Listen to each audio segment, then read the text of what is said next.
What's up, everybody? My name is John Marr from Why We Love Horror. That is Hunter the Hitman Chambliss from Welcome to Primetime Nerd Entertainment Network.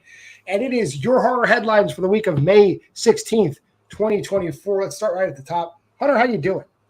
I am doing fantastic today. I got a new tattoo, so it's still kind of healing right now. I am ready to get into these horror headlines, man. We have about 6 topics tonight, so it's been a huge week in horror. 6 topics. We might as well just jump right into them. What's the first topic we're talking about? All right, if my computer will actually let me get to it. There we go. All right, so we start off with some sad news this past week. The passing of legendary filmmaker Roger Corman. Let me go ahead and bring this up from BloodydDisgusting.com. There we go. Legendary filmmaker Roger Corman has passed away at the age of 98. A true legend in the world of filmmaking inside the horror genre and outside the horror genre, independent pioneer Roger Corman has passed away at the age of 98 years old. The Associated Press said he was genuine, open-hearted, and kind to all those who knew him. That was from Catherine Corman from the Associated Press. John Carpenter tweeted, "Roger Corman was one of the most influential movie directors in my life, has passed away. It was my privilege to know him. He was a great friend. He shaped my childhood with science fiction movies and Edgar Allan Poe epics. I'll miss you, Roger." So, thoughts on the passing of Roger Corman and his influence on, I guess, horror as a whole? You know, oddly enough, I forget off the top of my head, somebody can fill me in. Like, somebody had something bad to say about him. Like there was like this controversy that like he passed on like a bunch of good films, and I don't think that's a valid criticism of Roger Corman. I think Roger Corman passed on films that were going to be like blockbusters because like those movies will always find a home.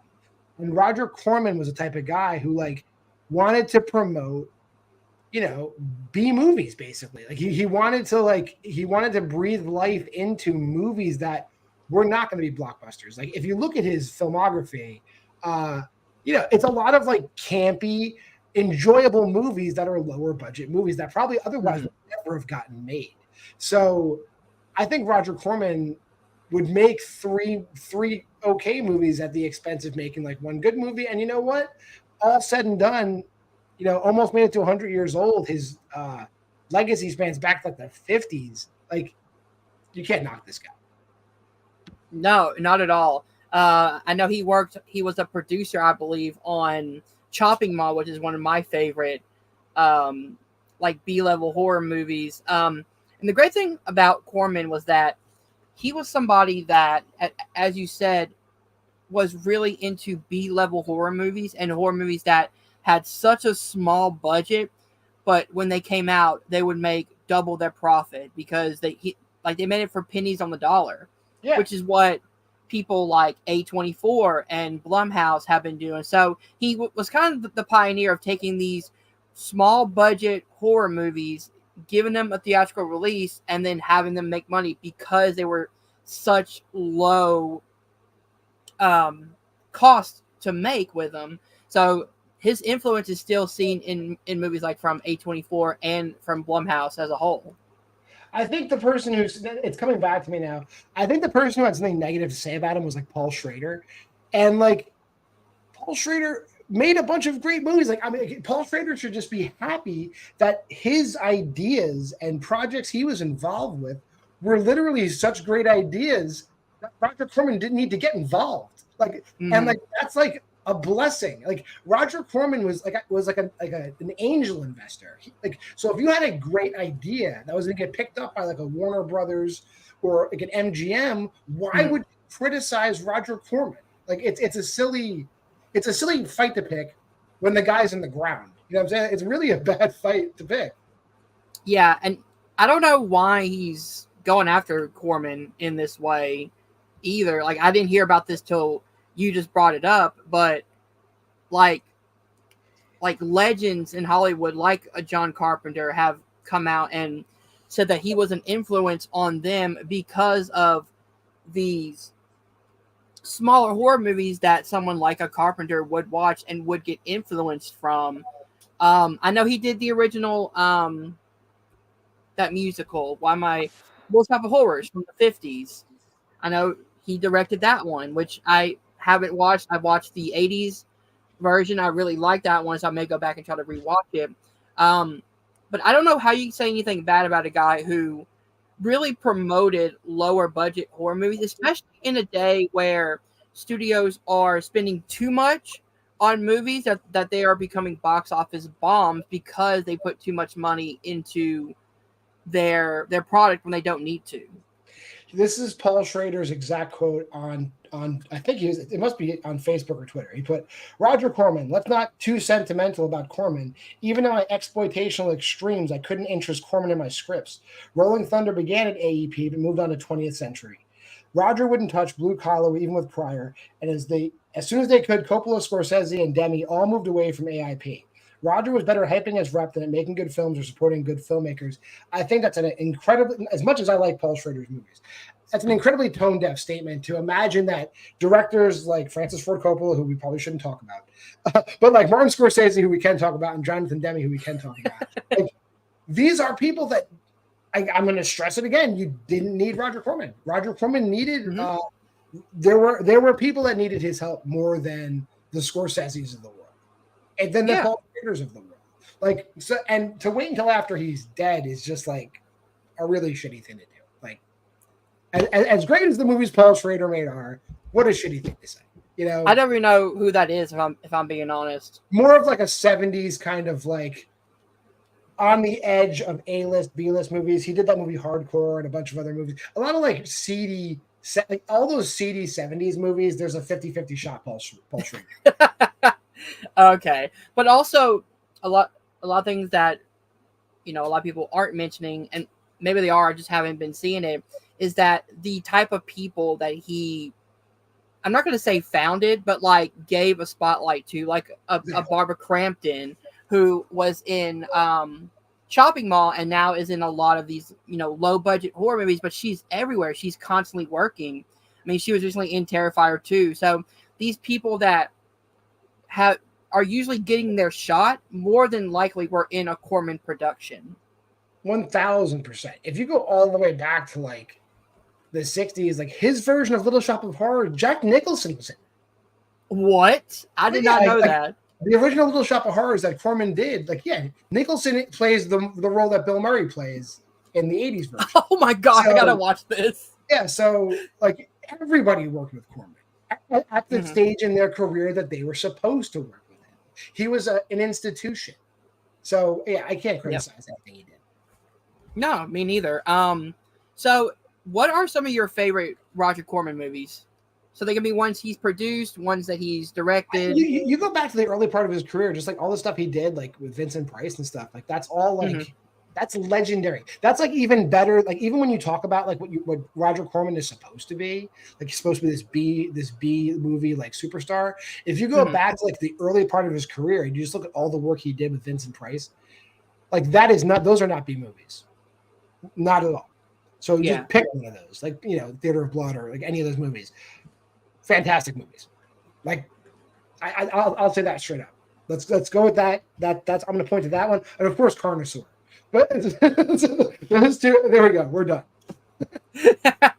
Yeah. As I keep saying, I haven't watched a lot of Corman movies, but the first B-level horror movie I ever watched from Shudder was Chopping Mall, and I fell in love with the style and the kind of over-the-topness and kind of how they had this weird chemistry with all the people on, you know, in the cast. And I thought Barbara Crampton was awesome. Yeah, Dick Miller doing his iconic line, "You're dead meat." Just so many like funny and like weird moments in that movie. But also look at what Corman has probably influenced when it comes to someone like a Damien Leone, someone who's taken these smaller budget horror movies like a Terrifier and really just going for it because it's a low budget movie. The first Terrifier movie did not have a big budget, but it's created this franchise. Like we're coming up on the third Terrifier film, which is going to be unrated in the theaters. So, you know, any of these small indie horror directors more than likely were trying to live up to what Corman has done. Yeah, we're gonna go. I'll just go right through his. I'm looking through his total filmography, which is long as hell. And if I'm just looking at stuff that he produced that I'm a huge fan of, like the original Death Race 2000, he was the producer on. Like that's a great movie. The original Piranha. Wasn't he a producer for the Jason Statham Death Race movie as well? He was. Yeah, I believe he was credited. Has a producer credit on that. You got Slumber Party Massacre 2 and 3. You know, that's Yes. I'm down with that. Carnosaur 1 and 2, love those. Carnosaur 3 as well. Then he kind of slows down in his older age. But yeah, then his executive producer credit. Hold on, I'm still scrolling. His executive producer credits. Jesus, yeah, all the Death Races, even the direct to video ones. Roger Corman did that. That's only because it's based on concepts from when he actually did Death Race 2000 in the 70s. Which, if you haven't seen Death Race 2000, I mean, I know this is a horror show and I'm talking about a sci-fi grindhouse movie, but like, yeah, watch it. You should. Like, you need to see that movie. It's like, that's another institution. Also, can't forget to mention the first time I ever saw Corman was in Scream 3. He played the skeezy producer who didn't think that R-rated horror movies would work nowadays, which is kind of a play on himself, which I find super hilarious. Right. All right. Well, with that being said, that's enough to talk to Roger Corman. Rest in peace. I mean, if you could see us from the afterlife, thank you, Roger. We appreciate everything you've done. No one's going to touch you. Wish you made it to 100. That would have been awesome. But, we can't get everything we want. What's our second headline? Very close. Actually, before we do that, let's do some station identification. I'm John Morrow from Why We Love Horror. Atlantis Hunter Chambers from Welcome to Prime Time and the Nerd Entertainment Network. What's our second headline of the night? All right. If you can tell by my shirt, which let me bring it up real quick. We are talking about the Jason universe, ladies and gentlemen. Just announced today from BloodyDisgusting.com. Horror Inc. begins a new era of the Friday the 13th franchise. And here is the plan. While we wait to see what happens with A24 and Peacock's planned Friday the 13th TV series Crystal Lake, currently undergoing a showrunner change, Horror Inc. has announced a Jason universe via an exclusive report from IGN this afternoon, which is said to be the dawning of a new era from the original owners of the Friday the 13th franchise. What does that mean, you ask? IGN details in their surprising report today that there will be a new Friday the 13th activations will span a wide range of platforms from entertainment, games, immersive experiences, merchandise, and more to be announced throughout 2024. For decades, Jason shocked and thrilled audiences who kept coming back for more. We're excited to work with Victor Miller and Mark Tobroff on a new project we'll announce in coming months, said Robert Bossman, the president of Horror Inc. We're focused on honoring the legacy while elevating the fans' experience to today's horror audience as we develop new ways to watch, interact, and engage with the Jason universe. The only thing we're not getting, though, is another Friday the 13th movie, according to this report. So, John, thoughts on the Jason universe? You know me. I think everybody knows me by now. I am in a landscape of people that say Halloween and Nightmare on Elm Street are better. I am a Jason stan till the day I die. I think Friday the 13th is the superior franchise. I'll take anything. I'll take a board game. I'll take a video game. A board game. I'll take a figurine. I'll take anything while I wait for this Crystal Lake series. I am glad that the majority of my adult life, the Friday the 13th intellectual property has been held up in court between people fighting over it. I believe that has been fully resolved now. So we're in a position that we should be getting new properties. And honestly, right now, given that we had David Gordon Green have his thing with Halloween and Nightmare on Elm Street had their, I think, everyone seems to hate that remake, but they didn't hate the Friday the 13th remake as much. I think Friday the 13th is the franchise, the horror icon franchise, that's poised to do the most damage. So give me something. And everybody loved the game. They loved the game. So give me more. What do you think? So I would be super excited for this if we were getting a movie or getting a TV series that's inside the Jason universe. But it doesn't sound like we're getting that. It sounds like it's just going to be more of games merchandise, things like that, which is okay. But I don't know why they couldn't make a new movie. Like, the rights issues are taken care of. You could have Crystal Lake run its own thing and then have a Jason movie underneath the Horror Inc. and the Jason universe. I don't know why they're not doing that. I mean, it's been, almost 14 years since the last Jason movie? Since the last Jason movie, we're on 15 years. This 2009 was when we did that, right? So we're going on 15 years now. Yep, going on 15 years now without hearing anything about a movie. So I'm in the middle. Like, I think Friday the 13th as a franchise is okay. There are a few good movies, and then there are a lot of bad movies. Shut your mouth. One 5 is horrible. The rest of them are great. But you can say that about a lot of horror franchises, though. I would never criticize somebody who has like a problem with movies in the Friday the 13th franchise. I understand. Yeah, I get it. But I'm just a fan, so forgive me. I am excited for any new properties that come out. Like I said, I don't care. Like, even if it's a cool new T-shirt, give me it. I'll buy it. We need more Jason Voorhees in our lives. I think we all need it in our lives. Even when we get fan films, they're always like done with passion and they're appreciated. So, Hunter, did we lose you? Okay. Well, anyway, if you're in the chat, my name is John Marr. Hunter Chambliss will be back with us briefly. I'm John Marr from Marvel Horror. That is Hunter Chambliss from the Nerd Entertainment Network, and welcome to Primetime. These are your horror headlines for the week of May 16th. All right, so before we move on, I do want to show this. Since we're talking about Friday the 13th, I did get this for Christmas. So it's fucking awesome. Signed by the original Jason. Yeah, signed by Ari. Yeah. That dude, he played Jason as a kid, but he'll sign anything like he's really Jason. I love it. I love Ari Lemon's self-promotion. He's made an entire life out of being a kid that jumped out of a lake. So props to him. Props to him. Kudos to him, man. A legend, if only in self-promotion. Ari Lemon, a god among men. Anyway, what's our third headline of the night? All right, let's move on to our next topic, which is one that kind of surprised me.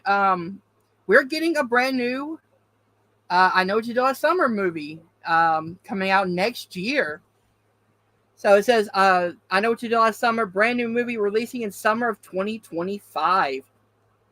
The 90s slasher franchise, I Know What You Did Last Summer, is heading back to the big screen with a brand new movie that has been dated for a theatrical release in summer of 2025. The franchise will return to theaters on July 18th, 2025. The director is Jennifer Caitlin Robinson from Do Revenge, is on board to direct the new installment in the franchise for Sony, with Lee McKendrick of MFA writing the screenplay. We don't know if the original cast will be back for the new movie, but we previously heard that both Jennifer Love Hewitt and Freddie Prinze Jr. were potentially returning. I believe they call that a legacy sequel. So stay tuned for more. So, thoughts on a kind of a potential legacy sequel for I Know What You Did Last Summer? I don't know if anybody asked for this. I'm not mad about it. If it's a legacy sequel, I can't even begin to pitch what the storyline would be. And obviously, we're not going to treat I'll Always Know What You Did Last Summer as canon. I imagine it would go for my Still Know What You Did Last Summer. We'll pretend the third movie didn't happen. So we're going to have the survivors like Jennifer Love Hewitt, Freddie Prinze Jr. in the future. Mm-hmm. And I can only imagine they're going to be attached to some other horrible accident but I don't know. Didn't they wipe out Ben's bloodline because they killed him and his son? And I Still Know What You Did Last Summer. So I need to see this script. I need to know more about this. I need to know what they're pitching to me because I can't figure out what would happen unless it's just horrible, unless it's like Sidney Prescott level bad luck. I can't imagine what they would do to give me a legacy sequel for I Know What You Did Last Summer. But I'm open to it. Hunter, what do you think? Yeah, I'm always open to another horror installment. I know a lot of people are like, well, just let these franchises die. No, give me another Scream movie. Give me a Friday movie. Give me another Nightmare, another Halloween movie. I'm down for it all because horror has its major franchises, and if you're going to keep making those movies and they're good, I'm gonna love them. So I actually really enjoy the original I Know What You Did Last Summer. I think it's a really good 90s Scream-esque slasher film. I think the cast is amazing. I did not like I'll Always Know What You Did Last Summer. That movie does not exist to me. Shouldn't. It shouldn't, not at all. And I thought I Still Know What You Did Last Summer was actually a pretty decent sequel. You had like Jack Black in there, you had Brandy in there. Really interesting cast, interesting premise Jeffrey on this kind of Combs. island. Jeffrey Combs is in it. yeah, Yes. the Reanimator himself. So I'm okay with them doing a new movie. The only thing I'm worried about is the director. I watched Do Revenge. I don't know if you have. It's a Netflix movie. It had I'm forgetting her name. I'm familiar with the concept of the movie. I haven't seen it. Yeah, so it has oh my god, Ethan Hawke's daughter, Maya Hawke. Maya Hawke. Yeah, Maya Hawke, and it's got the girl from Riverdale in it.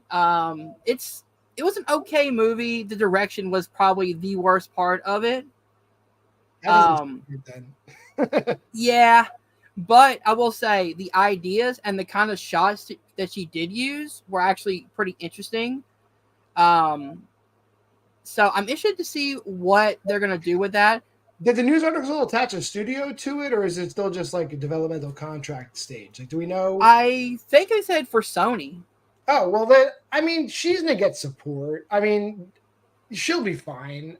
And plus, I would imagine, like, Do Revenge is more of a complex concept than like a straightforward slasher movie. Not that I'm down on slashers, whatever, but like even a bad slasher, if you follow the formula, is fine, right? So Yeah. She's starting from a higher level. There's not so far to fall. Let me recheck that just to be sure. Well, while Hunter's doing that, if you did join us, if you are watching, I'm John Marr. And yes, Hunter. For Sony.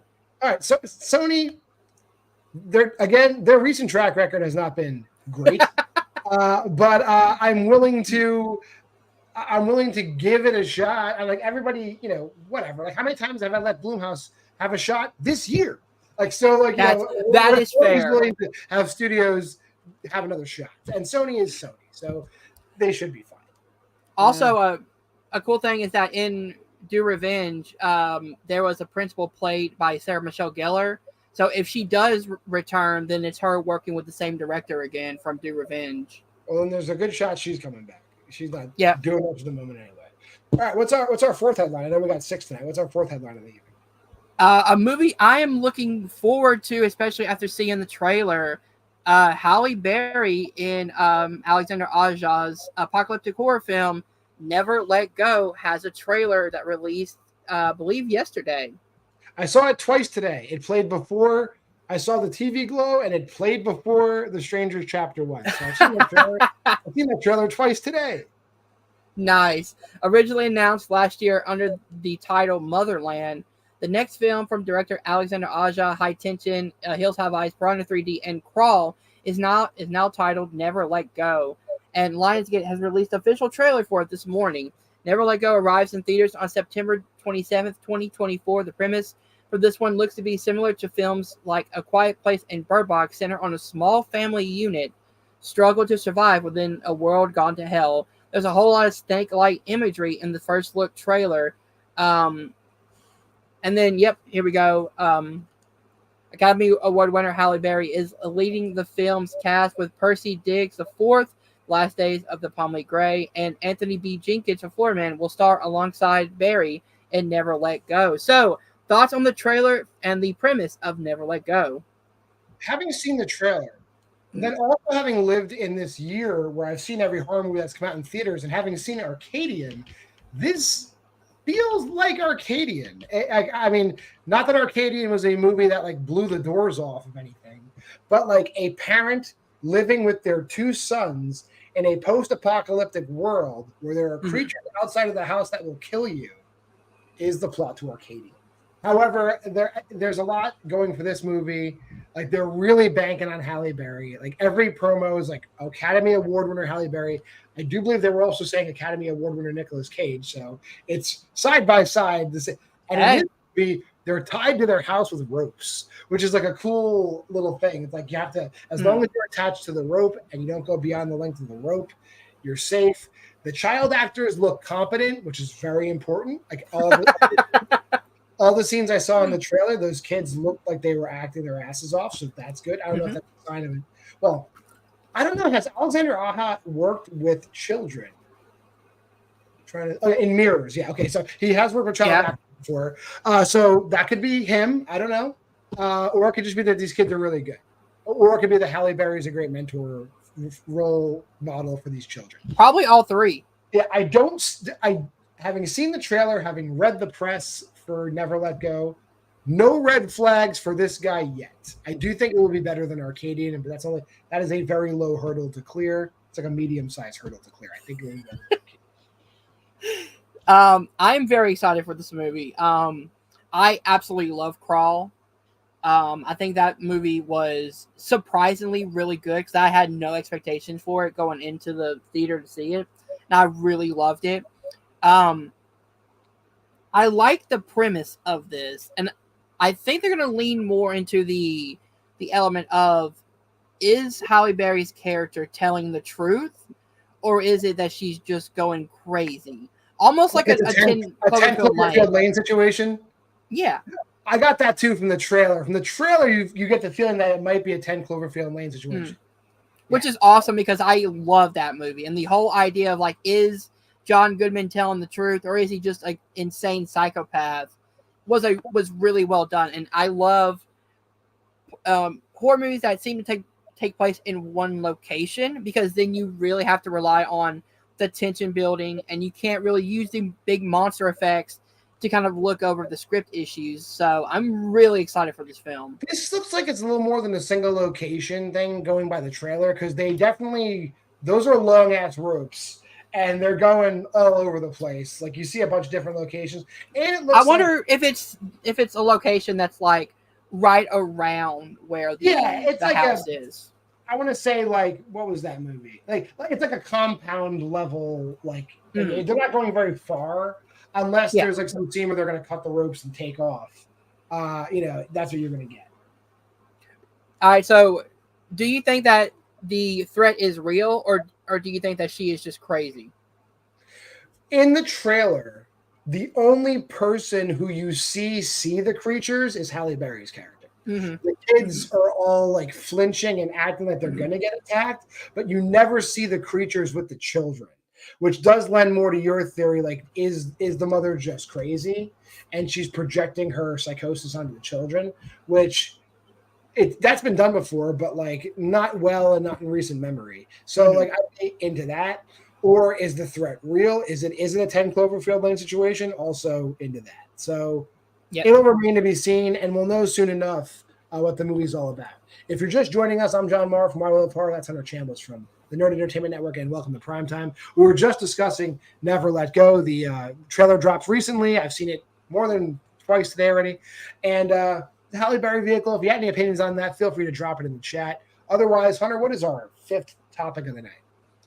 All right, John, this one is going to interest both of us because it has to do with WWE superstar Charlotte Flair, who is in a new horror movie coming out called You Lose, You Die. Is it a WWE film? I don't believe so. It says from Advert Vision Pictures. Okay, never mind.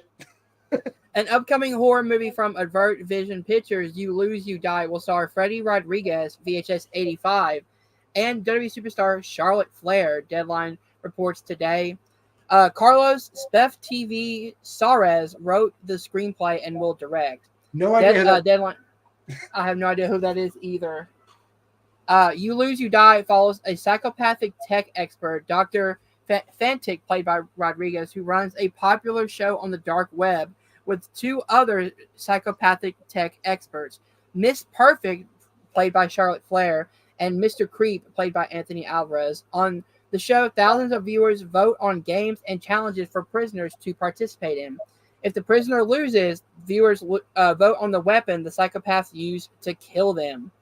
So, interesting idea for a horror movie. Thoughts on You Lose, You Die? This is going to have a limited release at best, Yeah. if not direct to video. It sounds like a movie I will watch. It sounds like a movie I will rate 3 stars or below. I'm just going by what I'm hearing. That's fair. I mean, obviously, like I'm a huge fan of Charlotte. She's a phenomenal athlete, and who isn't a fan of her dad? But remains the wrestler, yes. The man, no. It remains to be seen, like what Charlotte can do acting. Has she acted before? I don't. She was on an episode of Psych, I think, at one point when that was on the USA. She wasn't good, but great. That gives me even more confidence in this movie. Oh man, I love the premise of this movie. It kind of reminds me of a version of The Condemned with Stone Cold, where it's like the prisoners are put on the island and the people can vote on who they want to win. Kind of has that spirit to it, but the idea that they can vote on the weapons and the way they will kill them sounds like you can have a really good way of kind of going extreme with the gore. Yeah, because sounds like The Running Man or like a really low budget Hunger Games. Yeah, there's a whole bunch of movies that have explored that aspect. Yeah. Anyway, I think we've briefly lost Hunter again. But yeah, we are talking about You Lose, You Die, a movie where WWE's Charlotte Flair is attached to it. If you have any opinions on that, feel free to drop them in the chat. And Hunter's back. Yep. Sorry. My brother had to come through real quick, so I had to. No problem. I mean, what else is there to say about You Lose, You Die? I'm gonna. If more news stories come out, let's circle back on another week. What's our final topic of the night? All right, our final topic comes from a director that I love, which is Edgar Wright. So let's go ahead and bring this up again from BloodDisgusting.com. Edgar Wright in talks to direct new Barbarella movie starring Sydney Sweeney. Great. Sydney Sweeney, Anyone But You, Immaculate, is one of the hottest new stars in Hollywood at the moment, and her next project will cast the actress in the role of Barbarella. Deadline reports this afternoon that Edgar Wright, Shaun of the Dead, Last Night in Soho, is in talks to direct the brand new Barbarella movie starring Sydney Sweeney. Jane Goldman of X-Men and Kingsman: The Secret Service and Honey Goldman are in talks to write the screenplay for Sony. They'll be writing the movie alongside Edgar Wright. Deadline notes in their exclusive report today, the film is still in development given Sweeney's busy schedule, and Wright deep in prep on his The Running Man reboot with Glenn Powell, so the project will not be up next for either talent.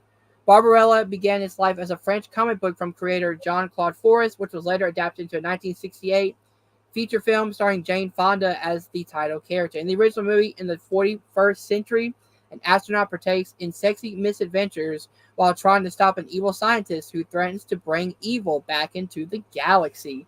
So, thoughts on a new Barbarella movie with Edgar Wright in talks? Let's talk about the elephant in the room.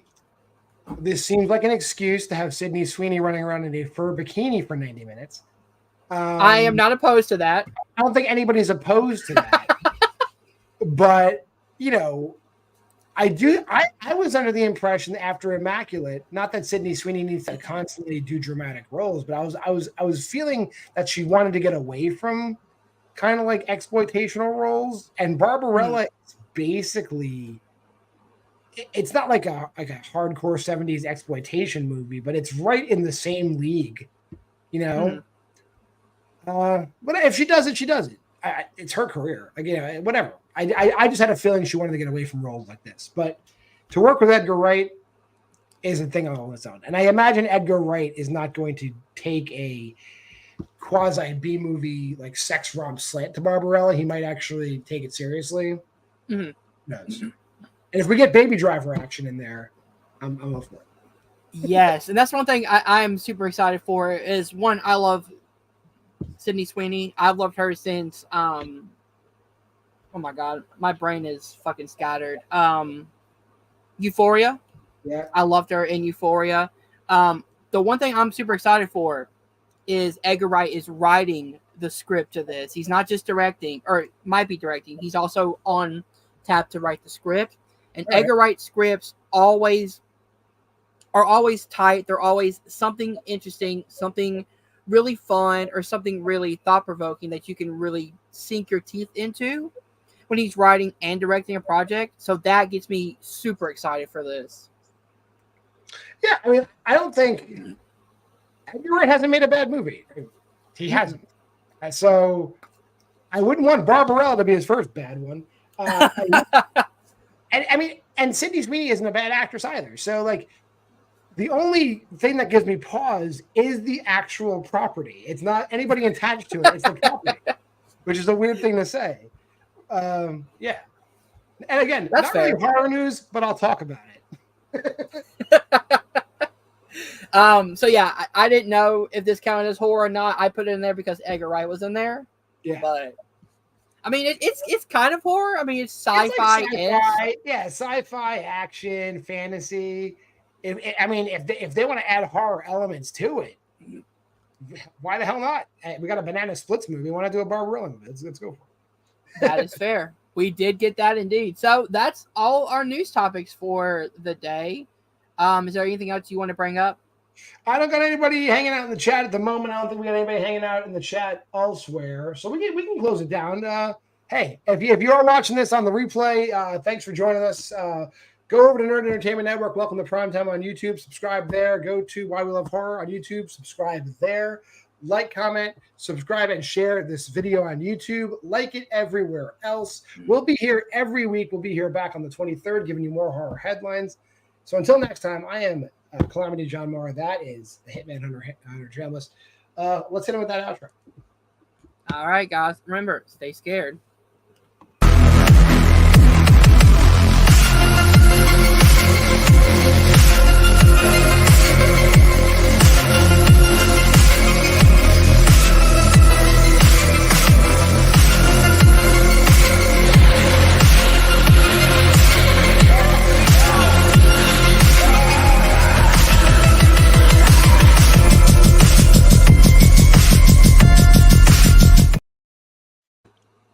And we'll close it out here.